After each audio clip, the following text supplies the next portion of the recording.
Tiene que ser gratis porque hay gente que no puede estudiar por el dinero. ¿Crees? Sí, tiene que ser gratis.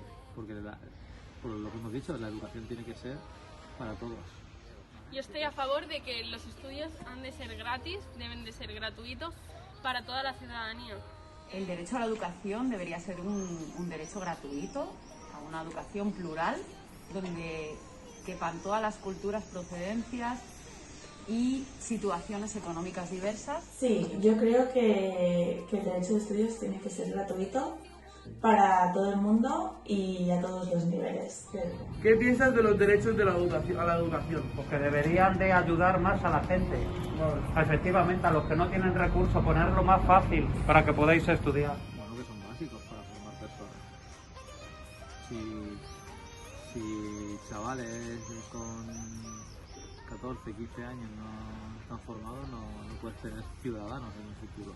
Es un derecho que lo tenemos, ¿no?, teórico, pero que lamentablemente solo la clase media puede disfrutar de este derecho. Me parecen muy importantes, muy necesarios y que ayudan a mejorar directamente la vida de todas las personas. ¿Qué entiendes por el derecho a la educación? ¿Cómo lo definirías? El derecho, una pena. Una pena, ¿no? Una pena fatal, está muy mal. El derecho al saber, al conocimiento, ¿no? El hecho que cada persona o cada ciudadano de una sociedad, de una comunidad, tenga acceso o pueda acceder a los estudios que quiere cursar sin que sea privado ni por ningún tipo de razón.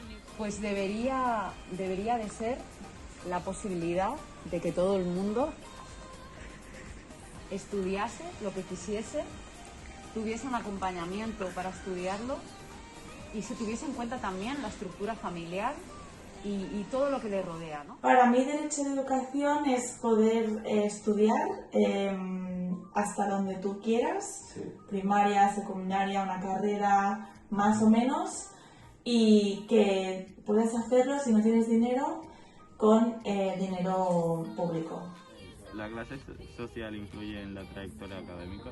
En principio, cada vez menos tendría que ser así. Mucho, bastante. Desgraciadamente yo creo que sí que influye, porque al final una persona con un poder adquisitivo más elevado tiene unos privilegios. Mucho, claro. La clase social te permite llegar a un nivel de educación determinado. Sí, influye mucho porque si tú vienes de una familia más humilde, no vas a poder estudiar tanto porque vas a tener que parar antes para trabajar y a veces no vas a poder parar todo esto.